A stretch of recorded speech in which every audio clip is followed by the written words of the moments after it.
Today's guest has been a professional speaker for over 25 years and is one of the leading authorities in leadership and personal growth.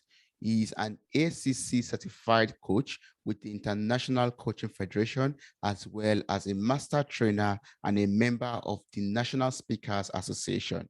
He was honored as an Entrepreneur of the Year in the Tri-Cities in 2021. Welcome to the show, Paul. How are you doing? Oh, it's a delight to be with you here today. Let's have some fun. Yes, let's do that. Let's do that. It's a great delight to have you on the show also. Thank you so much for joining me on this episode of Mirror Talk. I would just love to start off with learning from your life and career journey so far. Like, what inspired you to become a professional speaker? Well, I started out as a fifth grade teacher, so in elementary school, and that was my first career. I felt called to educate, and I still feel called to educate. Started with the littlest guys, the little fifth graders and gals, and then I became a vice principal at a school and then an elementary school principal. And in that very second year of being a teacher, I got to go to a teacher convention, and it was in Anaheim, California, the biggest one. It was a private school convention, and the biggest one in the country. And I sat through all these breakout sessions and general sessions, and I didn't get anything practical out of the whole 2 days. And I was really disappointed because I wanted stuff that I could use right away in the classroom with my students. But it was all philosophical. And there's value, of course, in that as well. But I thought, man, I didn't get anything out of this. And I felt like God say, well, then you do it.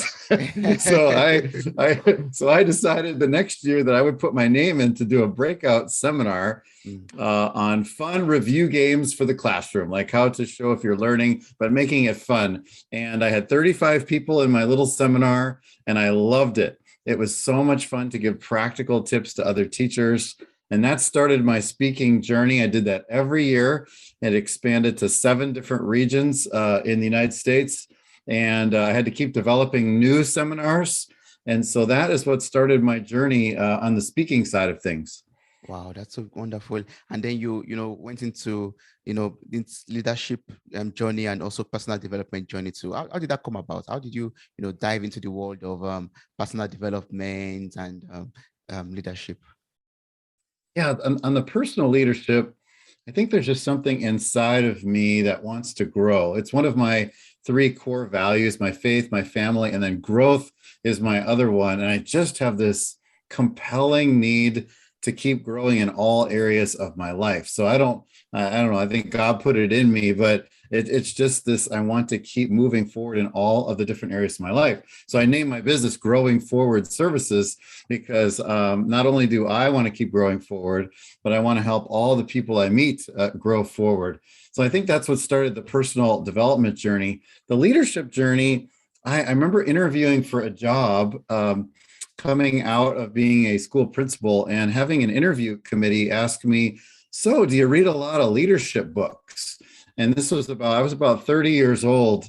And I remember saying, no, I actually don't. I haven't read any leadership books. And they talked about some of the big leadership gurus, and I didn't know any of them. And that really got me reading. And now I just love reading leadership and personal growth books. I read 52 books last year, Toby, just on these 2 topics. And I know that probably makes me sound boring, but I really love those 2 topics. That's good. Yeah, and that's why I'm so glad I'm speaking with you today, because I want to gain from the knowledge that you've acquired from all the over 52 books that you read already. so we could put all of the knowledge into this episode, and everyone out there could also, and I myself also could benefit from it. So that'll be so awesome. That was so great. Yeah. And one thing that intrigues me, and one thing that I also want to love to learn from you is about this time management. And it's so wonderful because you help people take back their calendars and restore their sanity to their lives. So can you kindly explain how you do this and how you do this through time management? Yes, time management is so critical. And just about, if I were to say all of my coaching clients, they all wrestle with the same thing. If you really dial it down, just about all of us struggle with how we use our time. And how we use our time is how we live our life, right? So it's very critical for us to live intentionally every single day. One of the books I wrote was Maximizing Every Minute, because That's what I believe in my heart, is to maximize every minute. Now, that doesn't mean you work all the time. I mean, you add in rest, you add in family time, you add in personal development time. But it's all those choices are intentional about how we use our time. So that's how I got into that. And that's what compels me to share that message with the world, because I see a lot of stressed out people. I see a lot of people's procrastinating the most important priorities of their life. So that's how I got into the time management field. Yeah, oh, that's good. And how can we, take control of our calendars? Like if there's someone out there who wants to get started right now in organizing his or her calendar, or making the best use of the calendar, what's the best way to start with this? Well, the first thing I would say, and a lot of people want to skip this step, is to manage your calendar around your values and your vision. Now, I know that's the one philosophical tip of the 12, that I like to share, but we want to start there, because you have to manage your calendar based on what's most important to you. So that's your core values. And then where you want to go with your life, whether that's your business, your marriage, your parenting, all the different areas, your wellness. And so I like to encourage clients to make a 1-year picture or 1-year vision of their life. And then once you have that in mind, now we can dial back to today's calendar and start setting some habits in place in order to get yourself to living your values and getting to that vision. So that would be the first step. The first practical tip I would give is every single day, the last half hour of your day, your work day, is to schedule on your calendar a daily review preview. So during that half hour, before you hang it up for the day, you're going to look back at your day and say, what did I accomplish today? And then you've collected some tasks too. So you're going to pull all those little Post-it notes and all those other things together in one place. And you're going to look at that list and say, what are the 3 top priorities for tomorrow that I need to tackle? That if I get nothing else done, but I get those 3 done, I'll feel like a success tomorrow. And then you shut off the light on today and you go into your life and you say no to work for the rest of the night.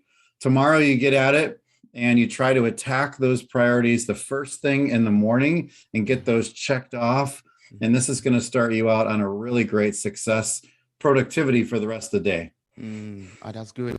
And when it comes to, organizing what we have to do for the next day, for example, like you just said, are there like some guidelines or some rules that we could use to, prioritize or to organize our task for the next day, for example, or for the week? Yes. One tool I like to use is called priority ranking. You probably wouldn't do this every day, but it'd be good practice to start out with. You list all of your tasks on a piece of paper. Right next to it, you put 3 columns. The first column is urgency. The second column is importance. And then the third column is the total. So what you do is you scale your first task from 1 to 10, 10 being the most urgent, like you have to get that done the soonest possible. A 1 would be like, whenever.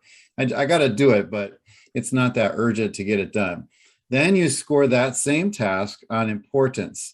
How critical to your success in that area of your life or business do you need to get that done? Scale of 1 to 10 again. 10 is like, it's so important I'd get fired or I would lose clients if I didn't do it. A 1 would be, they might not even know that I'm not doing it.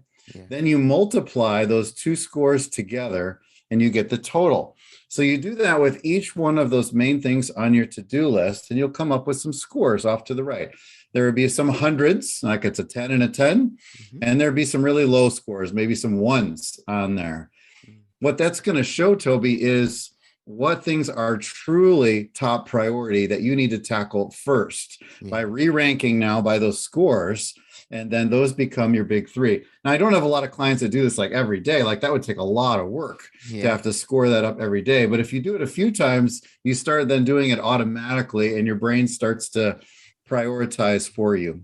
That's good. Those are very wonderful tips. And are there also like some tips or methods or maybe tools that we could make use of to effectively, organize our calendars and restore sanity to our lives? Like, for example, if we have, I don't know, a lot of tasks to do or a way to go through our day, is there a way we could, organize and manage our times effectively well?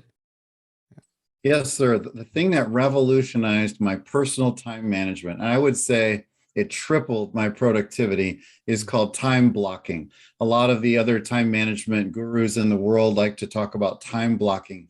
Time blocking is making an appointment with yourself on your calendar. So instead of using a to-do list, which most of us have some type of to-do list, and Yeah. it's okay to have one to write it all down.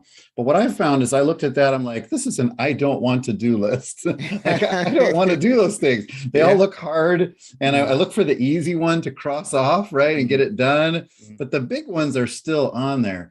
So what I did to blast away at that procrastination was I would take the priority and I would find my calendar and carve out a block of time to do just that task, as if it was an appointment with you at a coffee shop. Like, I would never stand you up in a coffee shop and go, oh, I'm not going to go today. But Yeah. why do we do this to ourselves, Toby? Why do we say, like, no, I don't want to do that right now, and then we procrastinate it another day? Mm. So when that block of time comes up on your calendar, you obey your calendar Yeah. and you do it unless there's someone in your face talking to you. You actually just go ahead and do that task.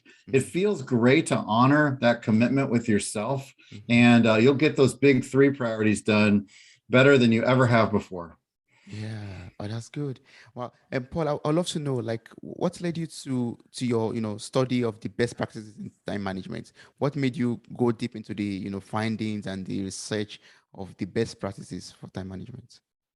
Well, it's a great question, and it's not a sexy answer, but I was a teacher, and teachers have to be very organized. They have Mm. to, especially elementary teachers, because you have to schedule in science and social studies and language arts and recess and to get all that in a day. And you have to be on the clock like all the time to make sure you get all that in a day.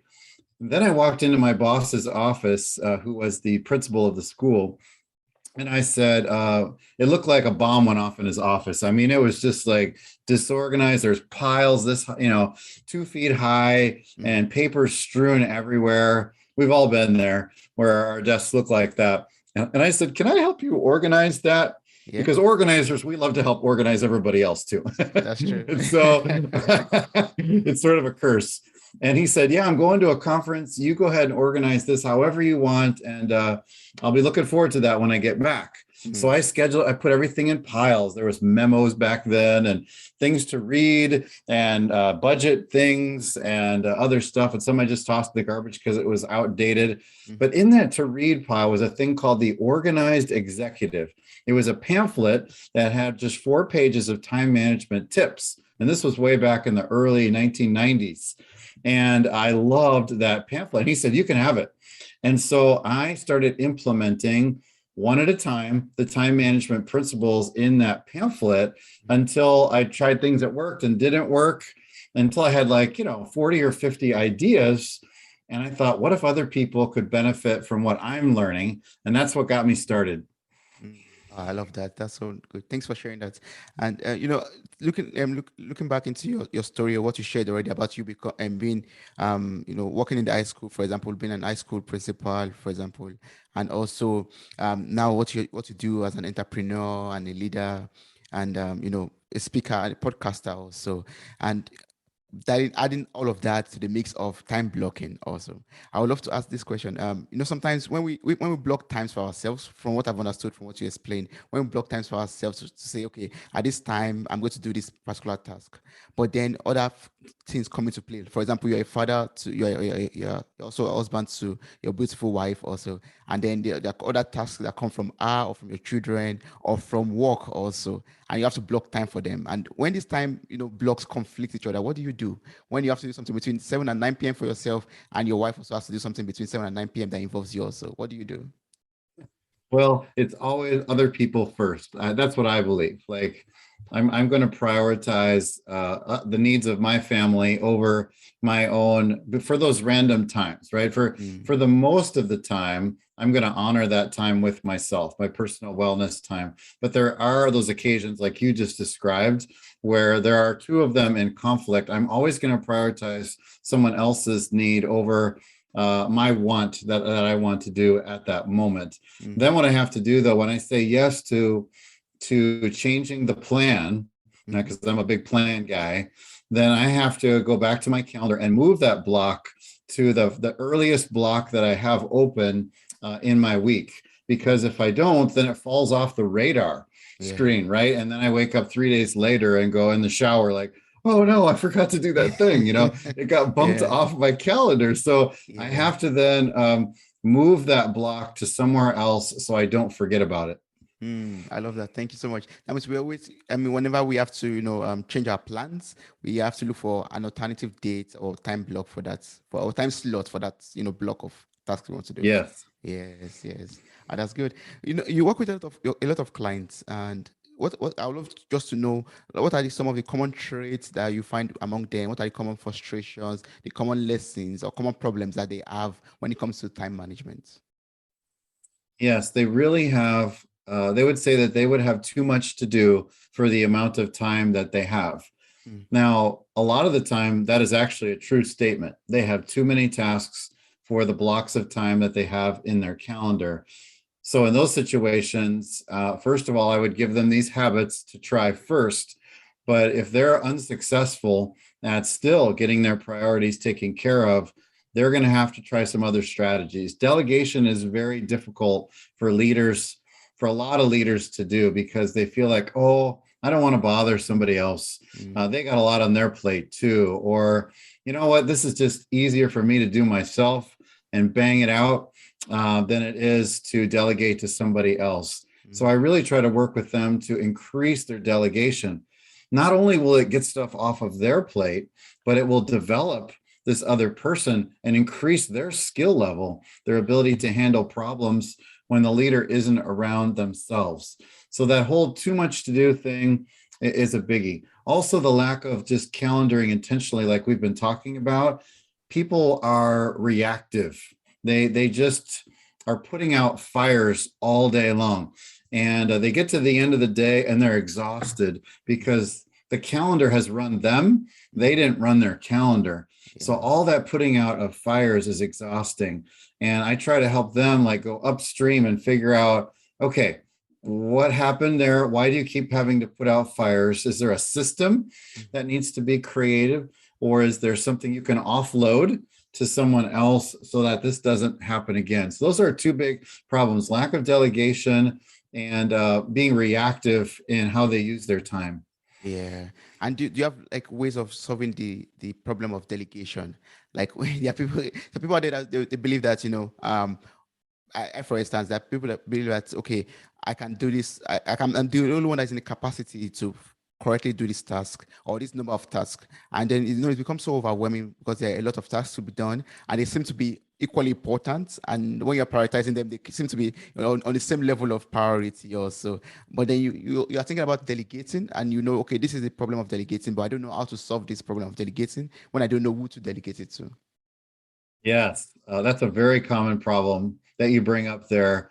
And you brought up like there are things at my level in the company that only I can do, right? You can't Yeah. delegate those Yeah. because they're in your job description. So first of all, I would say get very familiar with your job description and what are those things that are truly top priority that only you can do, because the company needs you to do those things, to be at 30,000 feet in an airplane, right? Looking out over the horizon.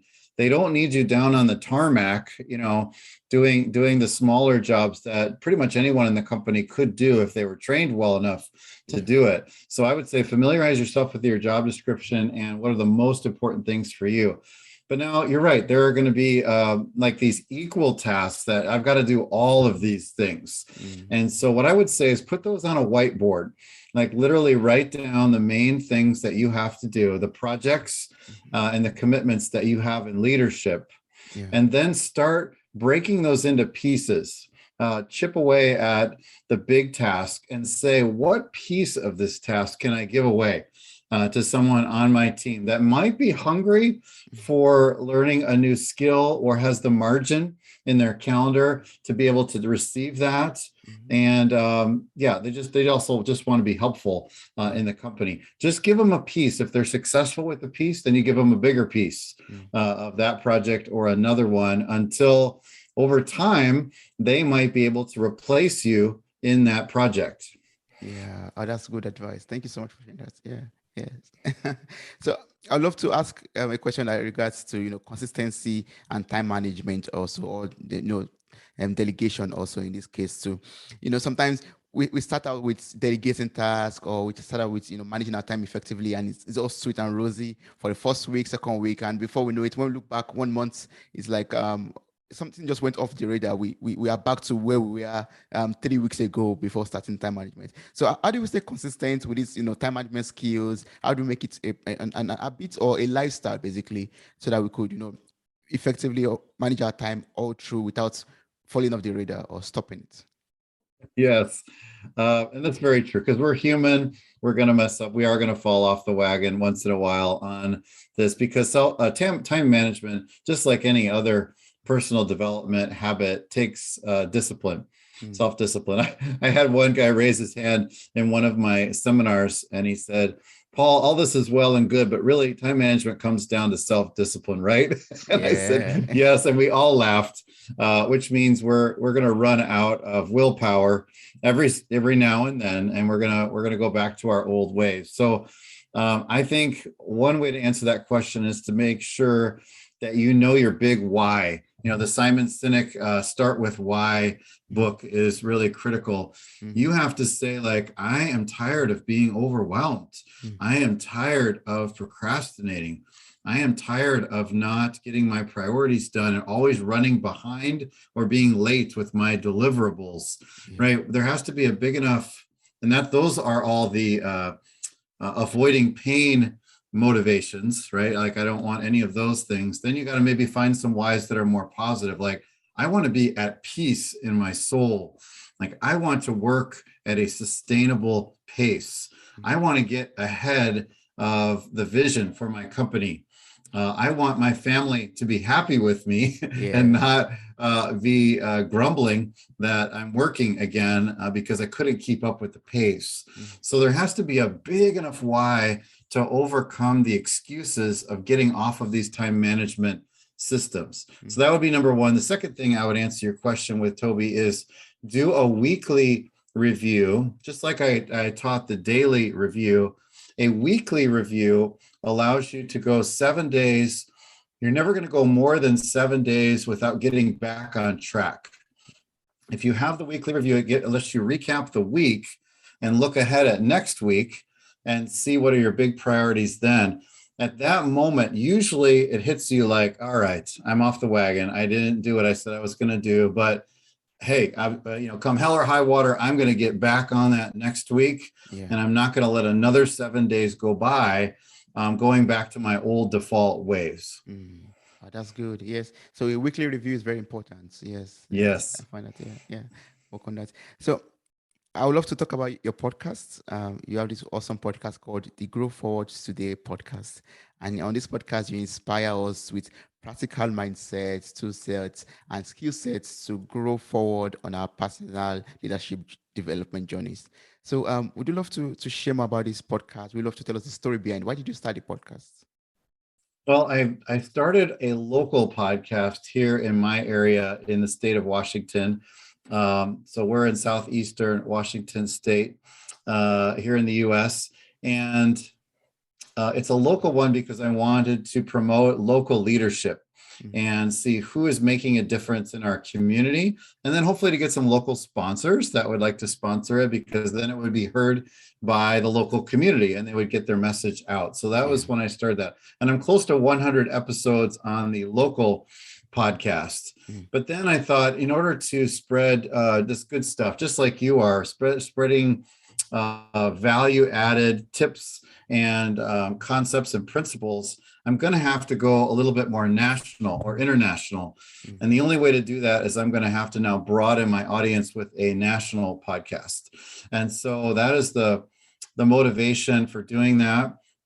and then interview people outside of my area, across the country, across the world, that I would get to interview. And then my message can get out to a broader group of people, and their message can get out to a broader group. And hopefully along the way, we get to spread more of the good news of personal leadership development, which is the theme of my podcast, personal Yeah. leadership development. Yes, that's true.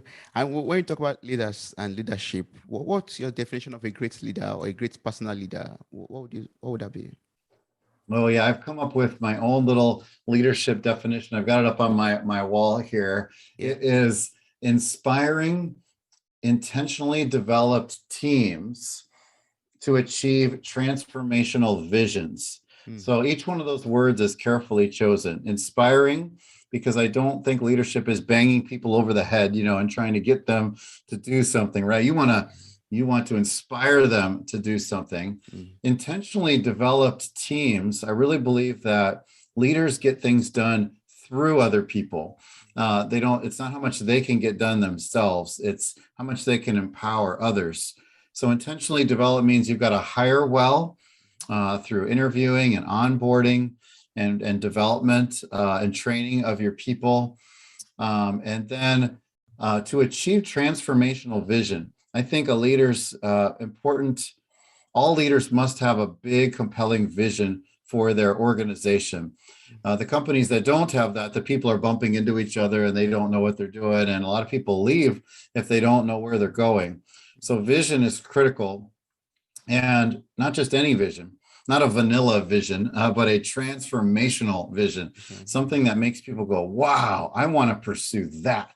Mm. That is something that's making a difference in people's lives. Yeah. So inspiring, intentionally developed teams to achieve transformational vision is what I would say leadership is. I love that definition, like transformational visions. Yes, and you inspiring teams to do that also with you. Yeah, yeah. And do we need some skill set, or what are some tool set or skill sets that we need to develop our own leadership development journey, or to become that leader that you just described right now? Yes. So the vision would be the first thing I would say is you've got to have a fire in your belly that is, this is where we need to go as an organization. So it takes time to develop that. It takes listening. You got to listen to your team and the market and see what is out there, that the need that needs to be filled. You need to then start building buy-in with your core team, and then all the way to every member of your organization. And so then you need to cast that vision, and then you have to carry that vision. In other words, keep it going over time so nobody forgets it. Mm. So I would say vision's number one. Number two is relationship building. I know I want to follow a leader who cares about me, or who I think cares about me, Mhm. someone who is going to help me achieve the goals that help the company. Mm. And sometimes leaders get trapped behind their desks and they don't get out among the people. Mm. And that doesn't build a lot of trust. But the leaders that get out among and are good listeners and communicate well and stay close to their people, Yeah. those are the leaders that I think get more engagement from their employees. Mm. So vision and relationship building, I would say, are the top two skills that all leaders need to master. Mm, that's true. And when we are good leaders, or when we are great leaders, we also want to always, set goals and achieve goals, and ensure that our team also, achieve that transformational visions that we set for our company and organization. So are there like some practical tool sets that we could make use of for setting goals and effectively, achieving those goals also? Yes, goal setting is a lot of fun to talk about too, because without goals, we just have New Year's resolutions, right? They're just Yes. things we throw out there and we just go, oh, it's February. We don't need those. We don't need those anymore. Yeah. And like 85% of New Year's resolutions don't happen. Mm. But a goal, a really well-written goal, is it's inspiring. It's internally motivating, and it makes you want to go after it. I don't like should goals, like I should lose weight, or I should do one-to-ones with my employees, or I should, develop vision. Those aren't motivating at all. Those feel like guilt-inducing kinds of things. A true goal is something that really pulls you forward. you've probably heard of the acronym SMART goals, right? SMART goals are goals that are very specific. They're not vague, like I want to be a better father, or a better husband. It's like, that's, what does that mean? Like I can't tell if I'm actually achieving that. So it's got to be specific. The M is measurable. We have to be able to track it, because what we track usually gets done. So it has to be measurable. It has to be attainable. We don't want to pick a goal that's too pie in the sky that, it's like, I hope I get that, but it seems a little ridiculous that I would get there. We don't want to do those goals. It's got to be enough to stretch us, but not that it's ridiculous. The R is, it's got to be relevant to your job description, or if you're an entrepreneur, relevant to the vision you have for your business, or your vision for your life, if it's a personal vision. You don't want to pick a goal that's like an extra thing over here to the side. No, it's got to be aligned with where you're going. And then the T in SMART is, it's got to be time dated. There has to be I'm going to do this by the end of the month, by the end of the year, every Tuesday at 2:00 for 30 minutes a day. If there's no time by it, again, the time management principle applies here. Goal setting and time management go hand in hand, because once you set the goal, now you've got to stick it in your calendar and make sure that it happens. Let me add here that there's another guy named Mark Murphy who came up with HARD goals, HARD, and he takes it to the next level. He said a goal needs to be heartfelt. So there has to be an emotional connection to the goal for you to want to pursue it. A is animated. In other words, you have to be able to see yourself or visualize yourself doing the goal in order to take the next step, or else you're going to stay right here. R is required, meaning you can't not do it. It's just like, I have to do this in order to get to the next step. And then D is difficult. You don't want to pick a goal that's like a to-do item that takes 5 minutes on your calendar. No, it's going to be multiple steps that at the end of the year, you look back and you go, wow, that was really hard, but I did it. Yeah. So those are some great ways to craft a good goal. Wow, thanks for sharing that. Yeah, that means we have to also make use of our time management skills in this, while trying to achieve our goals. So yes, it's very important. Yeah. Yes. Yeah. That means, from what you just saying, I'm just getting the understanding that every second, every minute, every hour of a day is very important towards, achieving our goals. Like, we have to ensure that we do the time blocking, like you said earlier, ensure that we have everything well scheduled. Our calendar is not a mess. It is well organized, and we have the priority also set already. That's effective and important. Yeah. Yeah, it really is. It's that, the framework is, develop your vision and then develop your goals.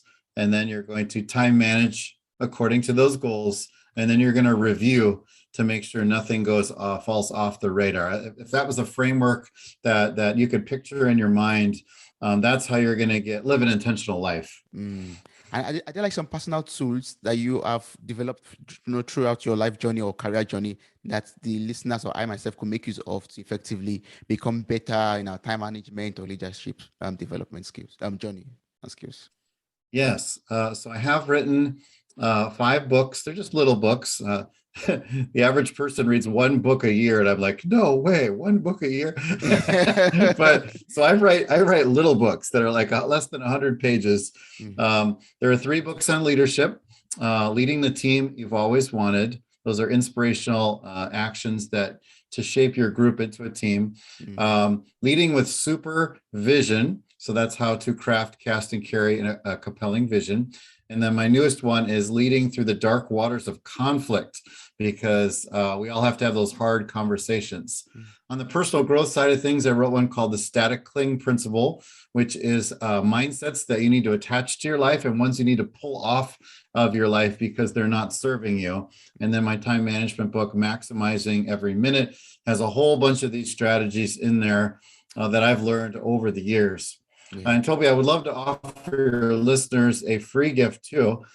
It's my Control My Calendar checklist. So if you want to get started in the time management journey and restore sanity to your life, what you do is you open a text message to 72000, 72,000, and type the word growing to 72000, and I'll send that to you, the Control My Calendar checklist. Or you can go to takebackmycalendar.com, takebackmycalendar.com, and you can get that there. Oh, that's good. Thank you so much. I'll place the information to your website in the show notes of this episode. So I encourage everyone to just click on the website, copy the link, and take use make use of the these tools that could bring back sanity into our lives. Yeah, yeah. So I'd love to ask a question regarding personal growth journey. I would love to know the importance of giving and receiving feedback, and how does this affect, sorry, our personal development growth? Wow, I think if we don't have feedback sources around us, um, we can be a mess. We can be have a lack of self-awareness. Mm, Self-awareness is another one of those top skills of leadership. The CEOs that make the most money on the planet have a keen sense of self-awareness, mm, which I think that's a pretty powerful thing to say, that of all the leadership skills, they've got self-awareness as number one. And so if we have feedback sources around us, we become more self-aware because we're listening and saying, oh, that's how I'm coming across. I mm, probably should tweak that a little bit. If mm. we don't have feedback around us, then we're legends in our own mind, right? We just keep operating the way we're operating, and we don't know if we are offending people or if we are missing out on other techniques to actually draw people to ourselves.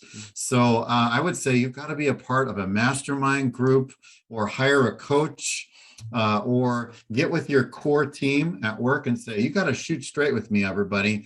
If I'm saying something that doesn't make any sense, please point that out. Mhm. So you are totally right on that. We have to have feedback going both ways to be a great leader. Yes. And how do we deal with, how would you advise us to deal with, criticism, like, constructive and deconstructive criticism? How do we deal with that, from the external factors, from people around us and environments? Yeah, I always wondered this too, because everybody loves to give unsolicited advice, right? And Yeah. now that we have social media for these, past 15 years, people just drop bombs. They just they hit and run, right? They say whatever they want to say, and there's no accountability. Mhm, So I wouldn't listen as much to people who don't care about you and who aren't for your success. mhm, And I would raise that level of receptivity to those who care about you and are for your success. mhm, So you start with that very small circle and you listen to everything that they say, big time. Then you start going out with different circles until finally there's people that don't know you that are judging you. And I wouldn't listen to that much at all, because all that does is they're seeking to hurt you or mhm, take you down, or they're jealous, or some other negative motive. But there could be a grain of truth there, so I wouldn't say completely disregard it, because there might be a grain of truth or a nugget there that we could glean something from. But I would say really listen to the constructive criticism of those that are closest to you. Oh, that's good. Thank you. And from your rich life experiences so far, can you advise us on how we could have a successful and balanced life? Like, I know, as I said earlier, you're a family man, you have your wife, you have your children, you have your pets, and you have this, business also that you run, you have podcasts, you have books that you've written. How do you balance it all and have success in every area of life? Well, it goes back to blocking time again. So Mm. I literally, Toby, block time for everything. And I know if you looked at my calendar right now, it'd probably make you nauseous. It'd be like that guy is insane. So I Mm, might be a little obsessive compulsive about this stuff, but it's all in the service of being intentional. So I block out date night with my wife every week. mm, My kids are now grown, and so whenever I get to see them, I block out time to have dinner with my adult children. mhm, I block out exercise time every day, like I did it this morning. mm, I block out time to read professionally and inspirationally. mm. I block out time to file. Yes, I know that sounds really weird, but once a Mhm. week, I Yeah, block out 30 minutes to file papers, yeah. where I can find them. And otherwise, I would procrastinate that, and my paperwork pile would. So I Mhm, literally block time for all of the priorities that are big and small mhm. in order to get them in my month.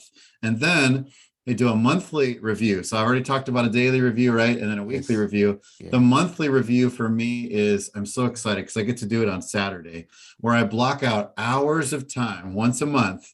And I think about all those areas of my life that you mentioned. to make sure that they are growing forward. And if they're not, guess what? I go to my calendar and I start putting in action items to make sure that that area is growing. So the monthly review is that thing that allows me to take that high level view of my life, that balcony view that I look down at the dance floor and I say like, oh, that's working and that's not working. I love that. I'm going to make use of that also, having the daily, the weekly, and the monthly review, and using that to adjust my calendar also, like giving myself feedback also, basically, in that sense. Yeah, that's right. You're giving yourself feedback. Wow, that's so good. Thank you so much, Paul. I've learned so much from you in this episode, but I'm sure like there are a lot of questions or a lot of inquiries that people still have to make, and maybe they want to get across to you personally to make those inquiries. So what's the best way to connect and work with you in this regard? Probably my website is the first place I'd send everyone, growingforwardservices.net, growingforwardservices.net. And that's all things Paul Casey.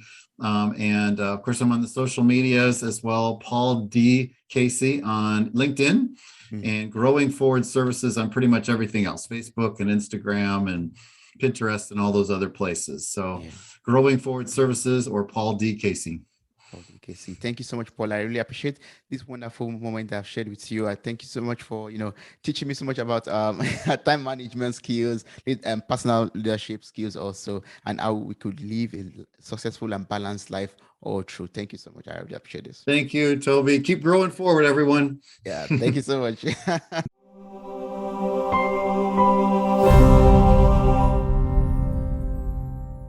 Hey there, podcast enthusiasts. Are you ready to add a little sparkle to your day? If you're loving the insightful conversations and captivating stories on Mirror Talk Podcast, here's a friendly nudge to hit that subscribe button. By subscribing, you'll never miss out on the empowering messages and thought-provoking discussions we bring to your ears. But wait, there's more. We're all about spreading positivity and inspiration, and you can be a part of it too. How? By sharing the love with your friends and family. Share this episode with your loved ones, and let's create a ripple effect of empowerment and growth together. And hey, if you've been enjoying what you hear, why not take a moment to leave us a glowing 5-star review? Your feedback fuels our passion to keep delivering content that resonates with you. So hit that subscribe button, share the love, and leave us a review. Let's keep the conversation going and spread the Mirror Talk magic far and wide. Thanks for tuning in, and remember, your support means the world to us.